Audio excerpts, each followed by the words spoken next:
إن الحمد لله نحمده ونستعينه ونستغفره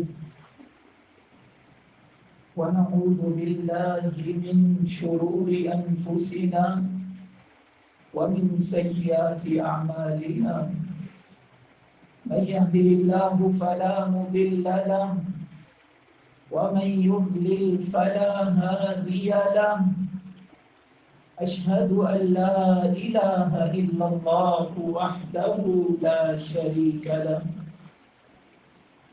وأشهد أن محمدا عبده ورسوله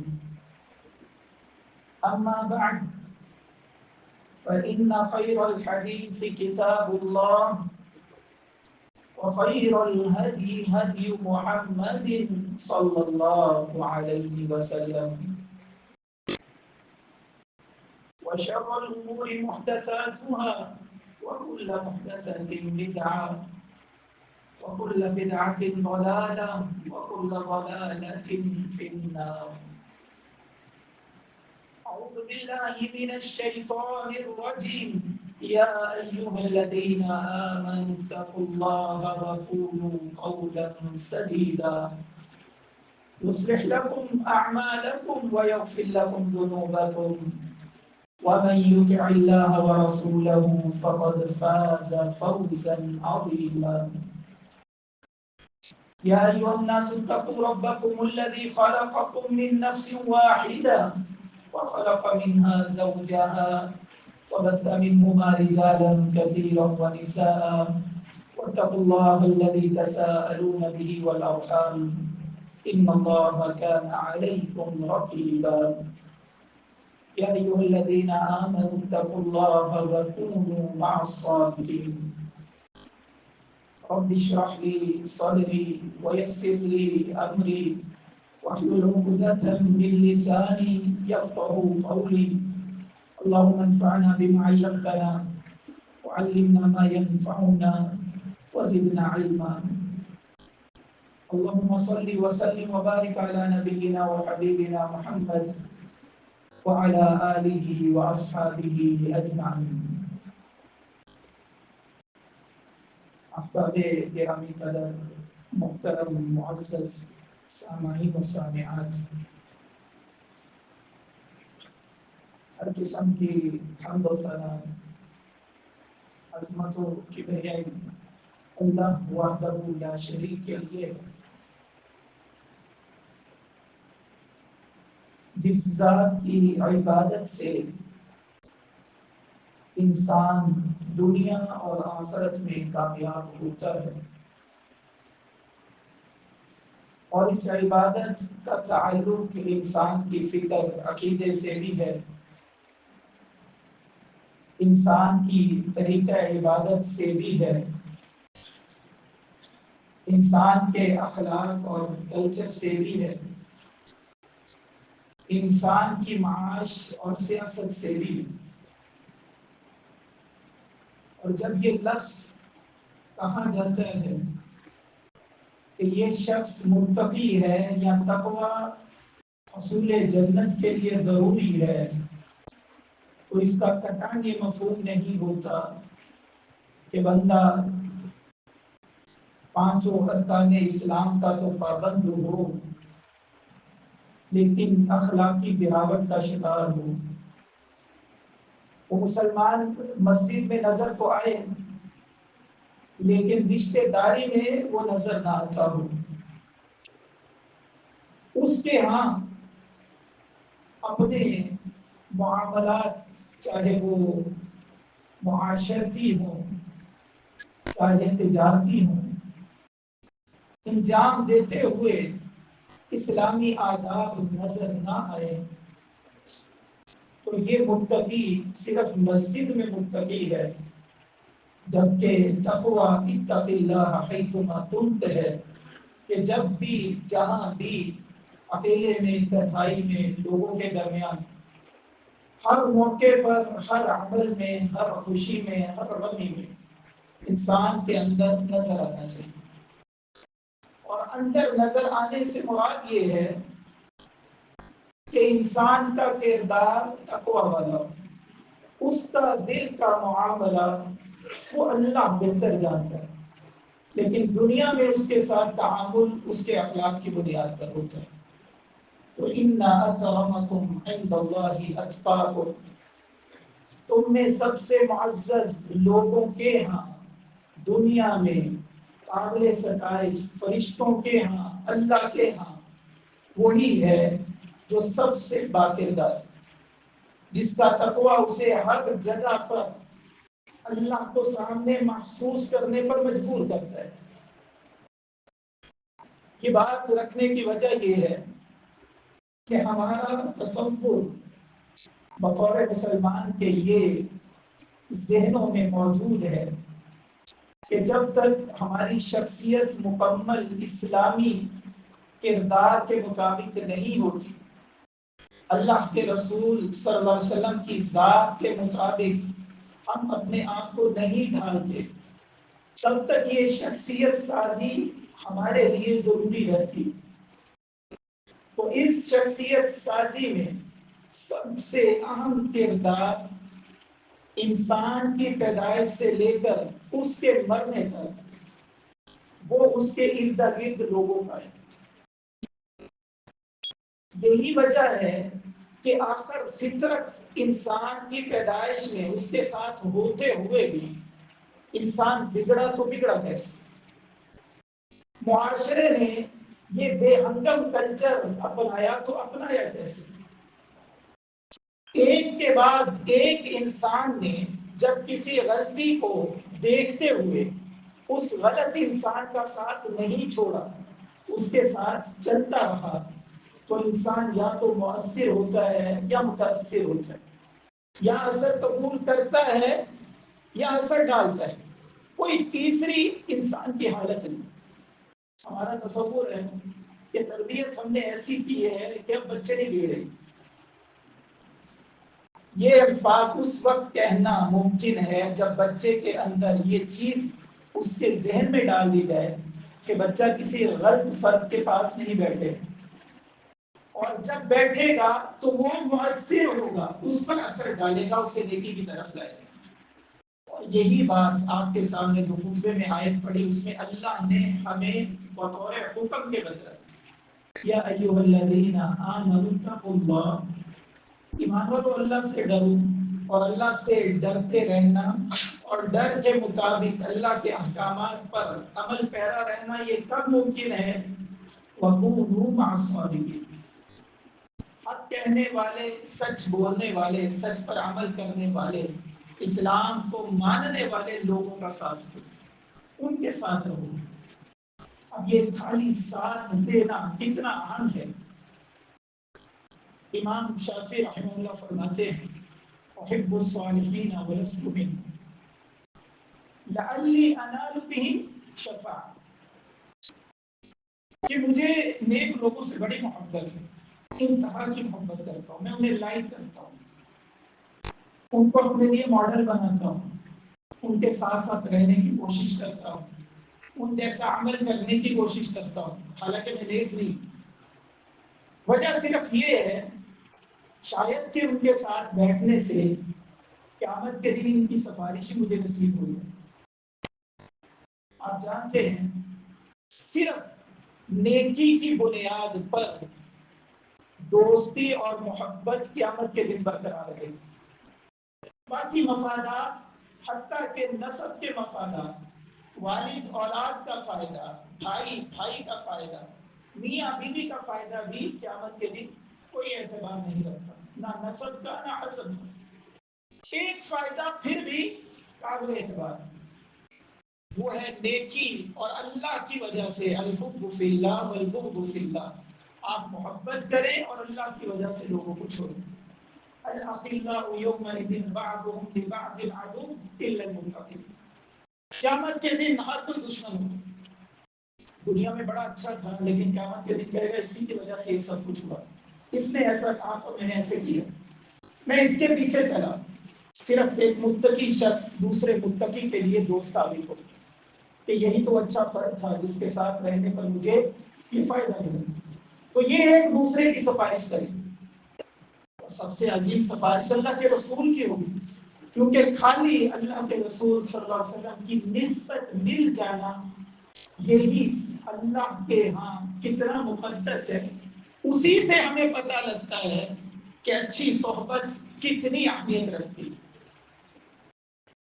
حدیث ہے، اللہ کے رسول صلی اللہ علیہ وسلم نے فرمایا، بخاری کی حدیث ہے کہ غزوات ہوں گی، جنگیں ہوں گی، اب نبی جب جنگ کرتا ہے اللہ سے فتح کی دعا مانگتا ہے، اللہ تعالیٰ اس کی دعا قبول کرتا ہے۔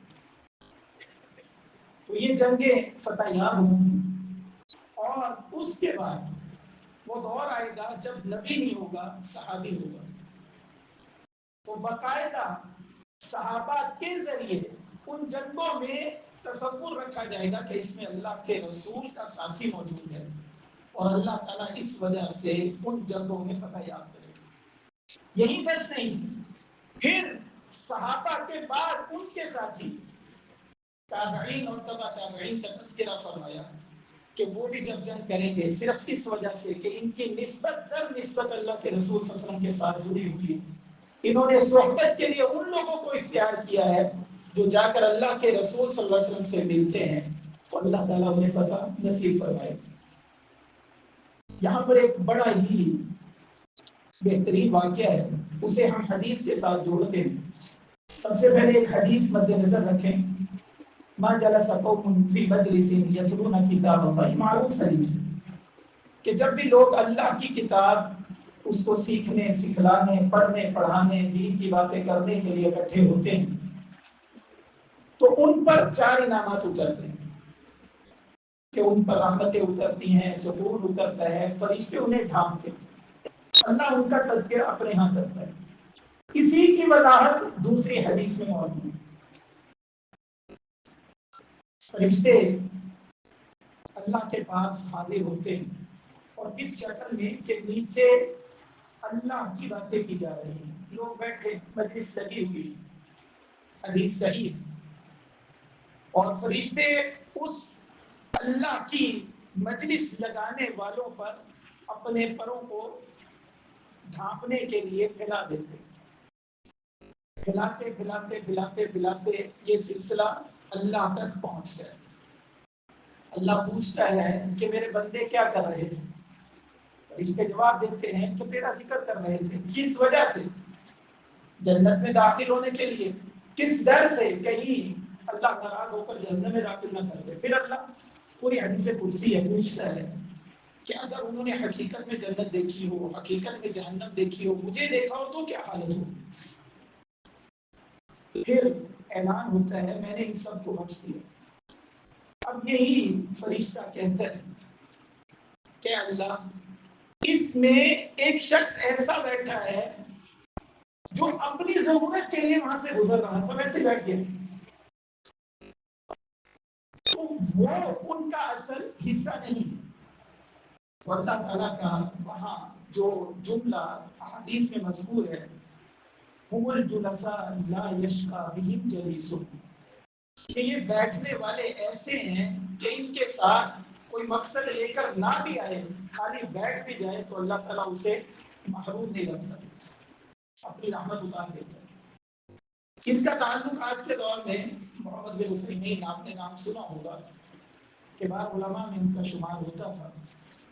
ان کی مجلس میں ایک آدمی بیٹھتا ہے، عام طور پر جیسے استاد سوال کر لیتے ہیں کہ میں کون سی بات کر رہا تھا، اس سے پوچھتے ہیں، وہ کہتے ہیں مجھے تو نہیں پتا۔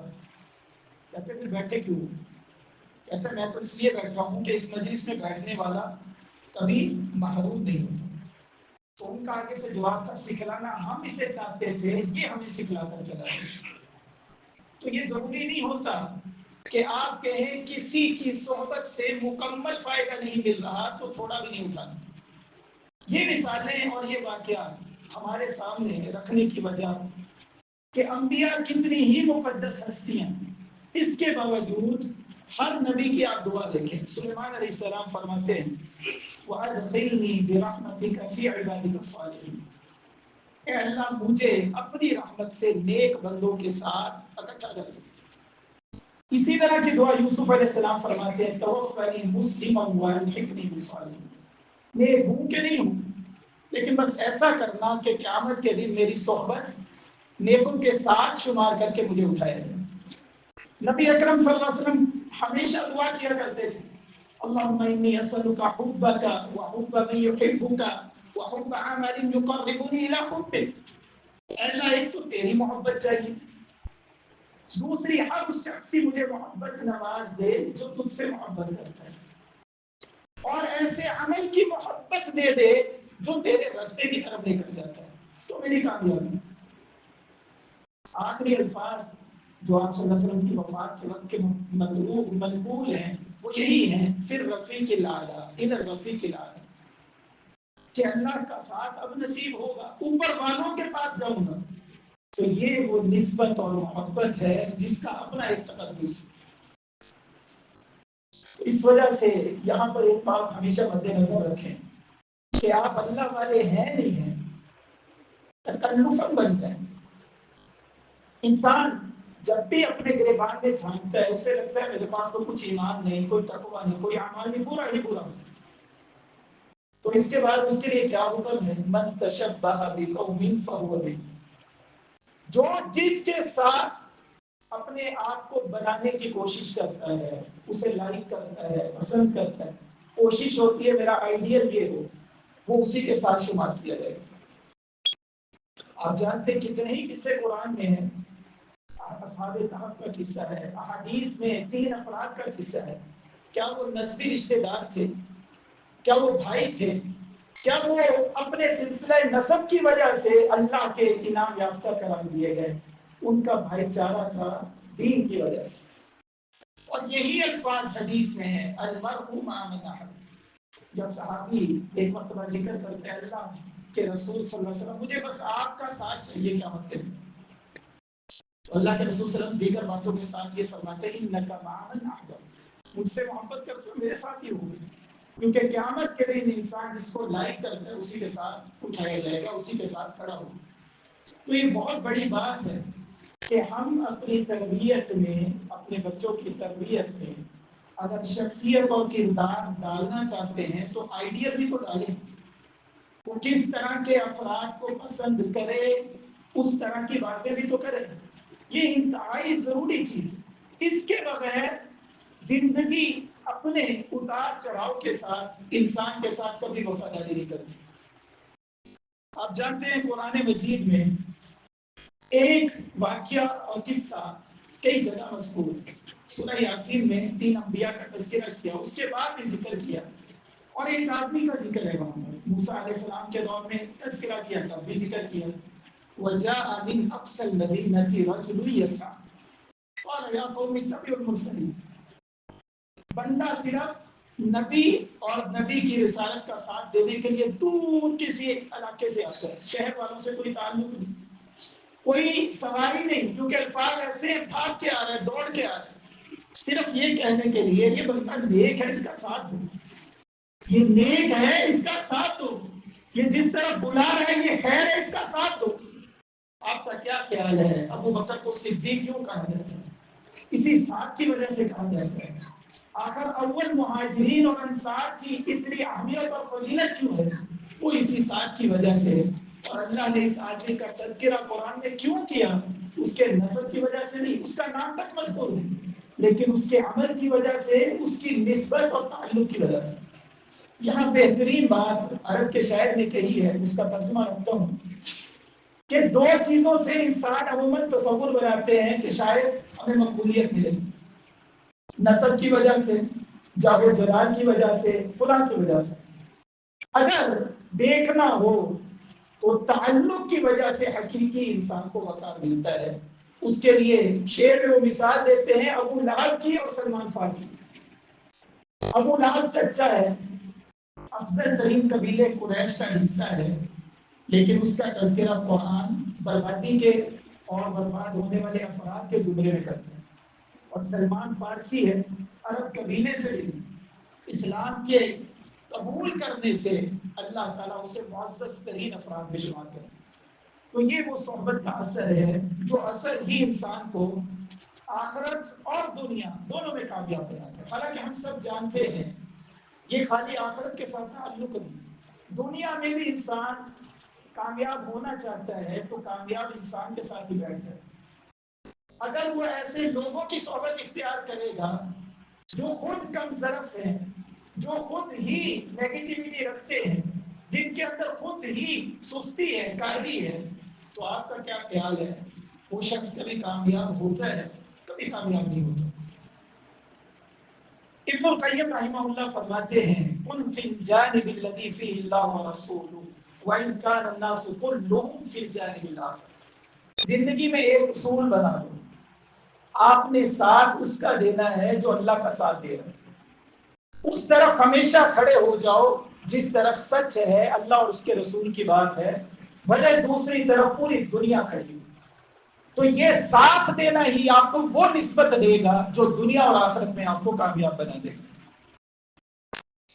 تعلق جوڑنے کا اگر کمال طریقہ سیکھنا ہو تو اللہ کے رسول صلی اللہ علیہ وسلم سے سیکھیے. اللہ کے رسول صلی اللہ علیہ وسلم جب بارش اترتی ہے، موسم ابھی برسات کا نیا نیا شروع ہوا ہے، پہلی بارش ہے، انس رضی اللہ تعالیٰ عنہ فرماتے ہیں اپنے کپڑوں کو سمیٹتے جسم سے ہٹا کر کوشش کرتے بارش کے قطرے میرے جسم پر لگے، اور ساتھ کہتے ہیں لِأَنَّهُ حَدِيثُ عَهْدٍ بِرَبِّهِ، رب کے حکم سے، رب کی طرف سے نئی نئی آئی ہے، اس کا رب سے تعلق بڑا نیا نیا ہے، تو میں چاہتا ہوں اس کا میرے جسم سے بھی تعلق بن جائے کیونکہ یہ رب کی طرف سے. اگر آپ اس نسبت کو دیکھتے ہیں تو آپ کو یہ سمجھ آتی ہے محبت کرنے والے کی طرف سے ہر انعام بھی بڑا ہی محترم ہوتا ہے. اللہ کی اپنے رسول سے محبت دیکھیے، لا اقسم بهذا البلد وانت حل بهذا البلد، قسم اٹھا رہے مکہ کی اور فضیلتیں بتا رہے ہیں یہ مکہ وہ ہے جس میں آپ نے اترنا ہے، آپ نے اس کو فتح کرنا ہے. یعنی اس میں اللہ کا جو پسندیدہ نبی ہے وہ اترے گا اور اس کا ساتھ اس علاقے کو ملے گا تو یہ اسے مزید مقدس بنا دے گا. امام احمد کے شاگرد سے منقول ہے، معروف شاگرد ہیں حسین بن حسن غازی، مقدمہ جرح و تعدیل میں یہ قصہ موجود ہے، منقول ہے. وہ کہتے ہیں کہ مصر کے اندر میں کوئی خریداری کے لیے گیا تو وہاں پر ذکر کرتے کرتے میں نے کہہ دیا کہ میں احمد بن حنبل کا شاگرد ہوں. اس کے بعد دکان والے نے مجھ سے رقم لینے سے انکار کر دیا. انہوں نے کہا احمد ایسی شخصیت تھے کہ ان کے ساتھ اگر کسی شاگرد کا تعلق ثابت ہو جائے تو ہم اچھا نہیں سمجھتے کہ ہم اس سے معاوضہ لیں. تو یہ آپ معاشرے میں خود پیدا کرتے ہیں کہ آپ کس تعلق کی بنیاد پر لوگوں کو چھوٹ دے رہے ہیں، بچوں کے سامنے کس کو عزیز بنا رہے ہیں. کیا وہ تعلق کوئی سرکاری عہدہ ہے؟ کیا وہ مال و دولت میں انسان بڑا منصب رکھتا ہے تب آپ اسے یہ اہمیت دیتے ہیں، یا وہ اللہ والا ہے، اللہ کی طرف نسبت رکھتا ہے؟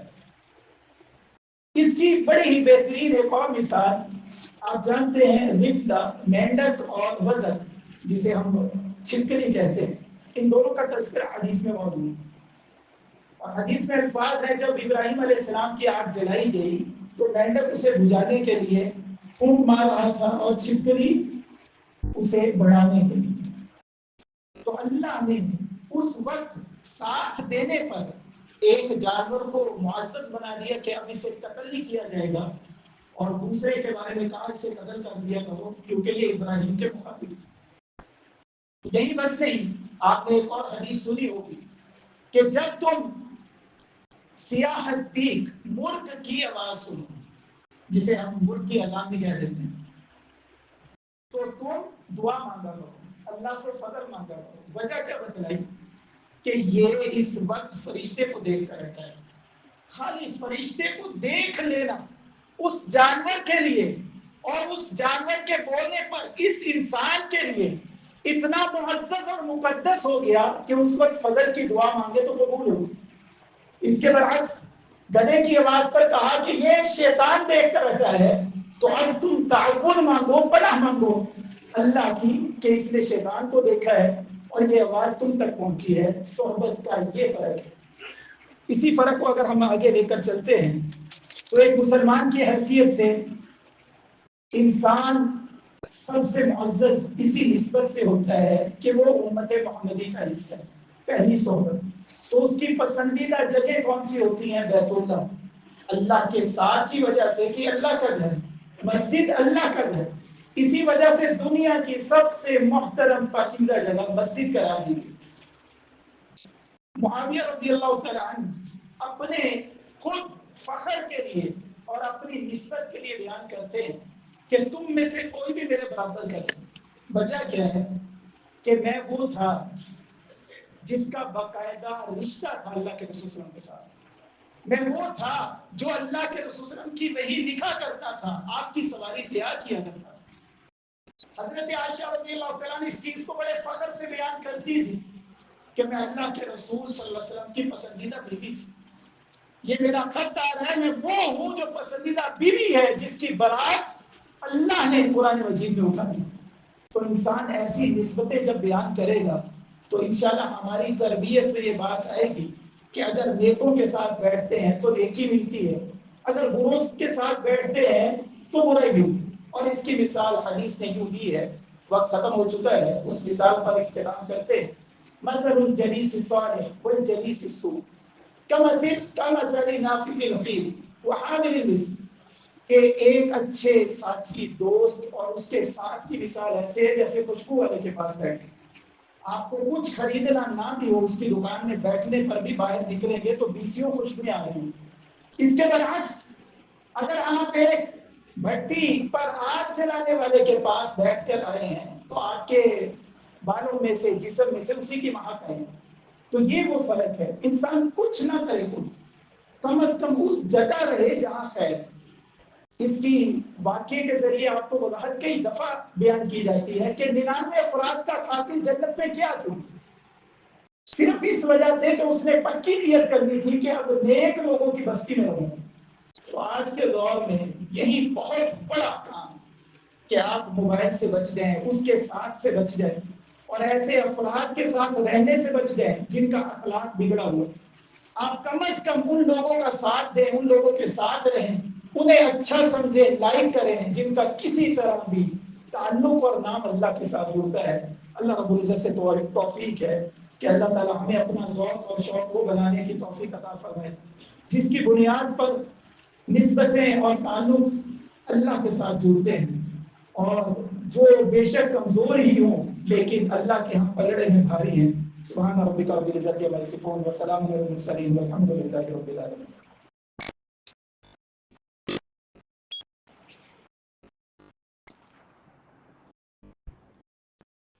الحمدللہ والصلاة والسلام علی رسول اللہ نحمده ونستعینه ونستغفره ونعوذ باللہ من شرور انفسنا ومن سیئات اعمالنا، من يهده الله فلا مضل له ومن يضلل فلا هادي له، أشهد أن لا إله إلا الله وحده لا شريك له وأشهد أن محمدا عبده ورسوله، أما بعد فإن خير الحديث كتاب الله وخير الهدي هدي محمد صلى الله عليه وسلم وشر الأمور محدثاتها وكل محدثة بدعة وكل بدعة ضلالة وكل ضلالة في النار۔ بس ایک آخری بات صرف اس کے خلاصے کے طور پر کہ ہم جو کلچر دیکھتے ہیں یہ ہمارے اسی ساتھ کا نتیجہ ہے۔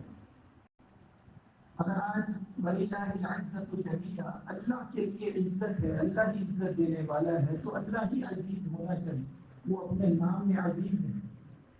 تو عزت اور ذلت، نفرت اور محبت کا معیار اس دنیا میں اگر دنیاوی چیزیں بنائیں گے تو آپ کی حیثیت بھی دنیا میں رہنے والے کی طرف راضی ہو۔ اگر آپ بنیاد اخروی زندگی بنائیں گے، اس تعلق اور ہدف کو بیس رکھیں گے تو انشاءاللہ آپ کا مقام بھی بلند ہوگا۔ ورنہ یہ زمانہ کبھی بھی دھوکے کی طرف نہ جاتا، اس میں جو رشوت خوری ہے وہ نہ ہوتی، لوگ جھوٹے نہ بنتے اگر ہم نے ان جھوٹوں کا، ان دھوکے بازوں کا کسی نہ کسی طرح ساتھ نہ دیا ہوتا۔ ایک کے بعد ایک اس کے پیچھے چلتے چلتے پورا معاشرہ بگڑتا ہے اور اسی طرح سدھرتا ہے۔ تو کوشش کریں اپنے اور اپنے بچوں کو، دیگر افراد کو ہمیشہ کسی نہ کسی ایسے پروگرام کے ساتھ جوڑ کر رکھیں جس میں خیر ہو، بھلائی ہو، دین کا تعلق ہو، محبت ہو۔ اللہ رب العزت عمل کی توفیق عطا فرمائے۔ ان اللہ یأمر بالعدل والإحسان وإيتاء ذی القربى وینہی عن الفحشاء والمنکر والبغی یعظکم لعلکم تذکرون۔ اذکروا اللہ یذکرکم وذکر اللہ اکبر واللہ یعلم ما تصنعون۔